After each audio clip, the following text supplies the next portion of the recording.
Hey, what's up, guys? Today we're going to talk about autoing arena, which is something I used to do highly effectively a couple months ago. Yeah, before they nerfed Molong, I used to do Molong to auto arena, and it was great. If you're interested in those videos, they're in the backlog. They're there. It doesn't work as well as it used to due to the Molong issues, but this was the team: the Vanessa, Molong, Triana, Perna, and you just hit play. We'll go and hit play, and they would nuke down pretty much everything all by themselves, which sort of explains the RTA meta. At the time was basically that. Perna's kind of fallen out a little bit more because, oh my gosh, water like Shihunager are so good. They're winning matches by themselves, and so Perna has no chance against them. But they didn't used to do that, so Perna nuked lots of things in RTA. And then Molong, if you know the history of Molong, yeah, he was Water Hathor, nuker, all the things. So this team, you could just hit play and auto pretty much everything in arena, which was great. I mean, I would auto up into the Guardian ranks. Wouldn't win every match, but you'd win enough, like high 80s, low 90s, which is plenty. And look, it's still doing pretty well. Maybe it'll auto just fine. Well, you know what? We'll run with this one until it fails, and we'll try something different. Because, you know, I've noticed, especially with the Pisama leaders, they're a little too bursty with a little bit of survivability, that this team doesn't quite get it done against them. Also, Molong tends to leave himself open to die when he does his third skill. I've switched mine to Vamp, which I go back and forth. I think Vamp is okay if you have really, really good runes, which I don't think I have really, really good Vamp runes for him. But it works okay. That's probably why he's still alive. He keeps vamping up. And the Perna is the healer, which is great. And then the Triana helps out. Hey, look! It's 2018 again. Still works. Should we try it again? Yeah, this should be a challenge for it. Let's try it again. Maybe this will be a video about how this team still works, but this team hasn't been working great for me, so I've been trying some other things. So we'll get to those in a second. This heavy control with the Jean has been a bit tricky. A lot of people use it. They run Nemesis Jean, so you can't quite wail on her, and then some sort of death prevention like Vanessa. This opposing defense threatens speed with Triton, control damage, and also kind of a tankiness with Rika, and then control with Jean. So it's a good team. It looks good. If I had this online, I'm not sure I would run it exactly, but the Rika's nice because it threatens Lucian. It's not some squishy fire monster that Lucian can deal with. You know, you can build a Rika tanky enough that Lucian can't deal with it, which is the goal. You kind of need two fire things so that Lucian people do nothing, right? If you let people Lucian you, they will. They'll happily do it. So you want to prevent Lucians at any cost if you can. So look, she's back. Perna's not looking so healthy, but we're doing okay. This isn't the end of the world. He missed his silence there. I haven't really been paying attention to the Rika proccing, but I assume she's proccing as per usual. Man, we're just going to win again. Maybe this video is about this team is great. Keep using this team. Okay, so why do you auto? Why do I auto arena, right? What's the point? A lot of people just don't do arena because, I mean, my towers are maxed. Their towers are maxed. They've been doing it. I've been doing it for 4 years. There's nothing here. There's no entertainment value that's here, really. Some people like to rush, which I think is provides some challenge and some fun. I don't. Let's attack this guy down at the bottom. This should be an interesting challenge. I don't rush because I have to work, and I don't really find it that fun. But some people do, which I think is great. But yeah, so why do it? What's the point? Scrolls. Summoning is fun. Getting new monsters is fun.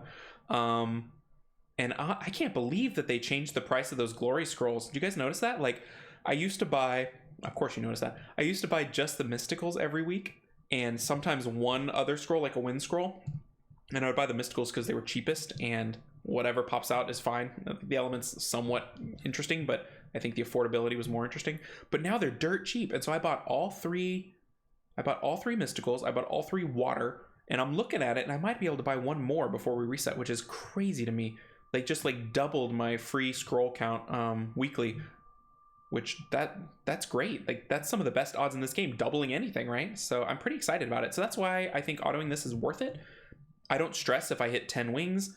You know, I don't stress if I lose because who cares? It doesn't matter. Some people, they play it and they lose and it's like stressful, and that's not fun, I don't think, because It's all random. It's all kind of RNG. Like, oh, they have a faster speed booster.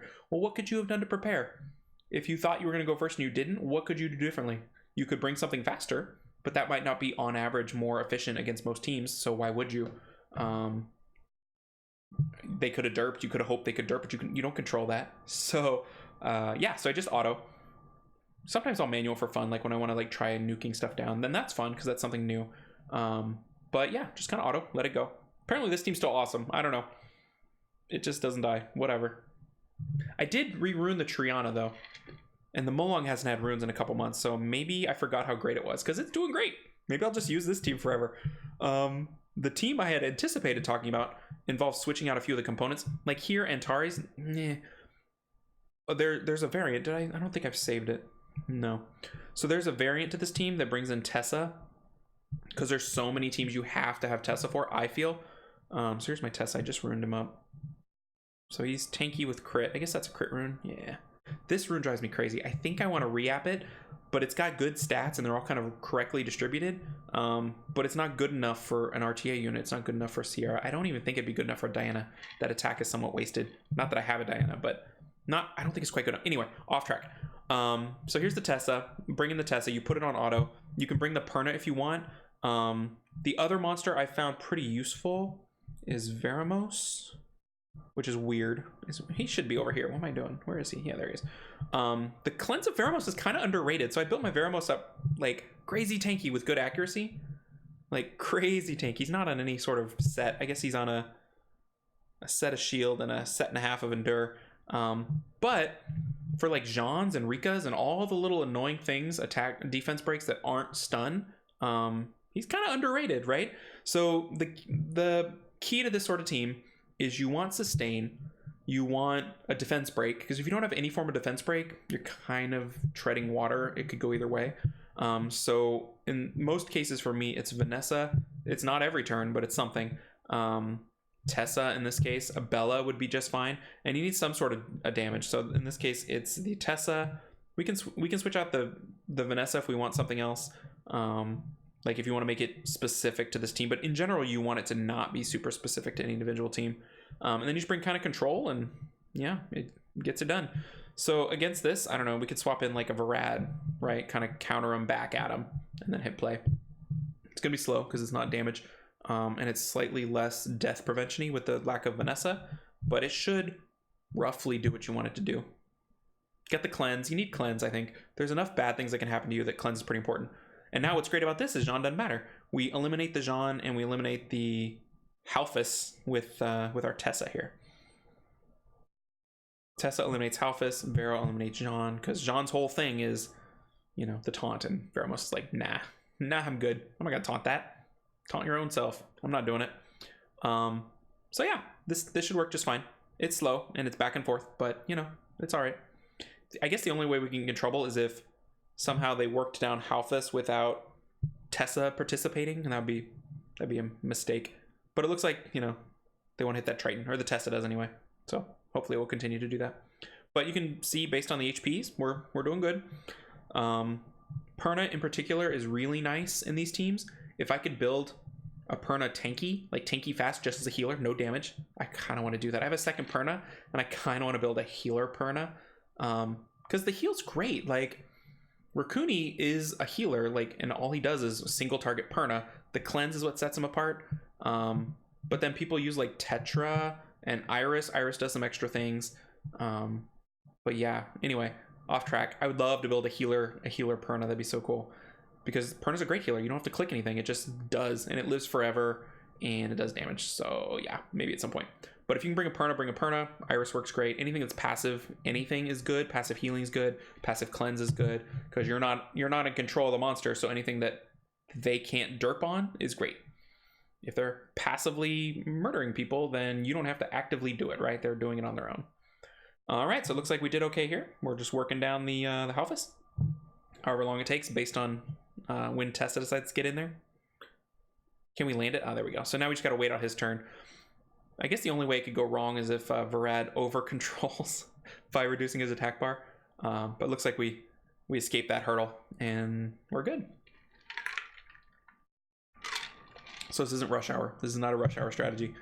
This is the opposite of rush hour. This is like lazy time, lazy rush, lazy hour. I don't know. There's some phrase for it, but that's autoing arena. Hey, look, we're guardian. So you go up and down. Yeah, you get points. You buy scrolls. See, I think we can buy another scroll. Maybe. I don't think I'm ever gonna buy that. I want that, but I'm never gonna buy it because the cost is terrible, right? I mean, if you buy 10 of them, that's 1 summon, right? 5 times 10 is 50. And yeah, it costs 2,500 glory, whereas this is 1 summon for 180. So until I want nothing from these scrolls, I don't see how I could justify buying these pieces, even though they're tempting. And if you don't have towers, please don't buy any of these things. Buy your towers. If you want, if you care about succeeding, like winning fights, then you should buy towers. Otherwise, I think these scrolls in this order to whatever element you need is the way to go. All right, so that is autoing arena. Other people that auto arena, I'd be curious what you do. If I'm doing something wrong or there's a faster version or anything, please let me know. And for those of you that don't, maybe give it a try. It's kind of fun. Worst case, you lose a couple swords and think, yeah, this is terrible. I'm never doing that again. So yeah, I will catch you guys in the next video. Take care, everybody.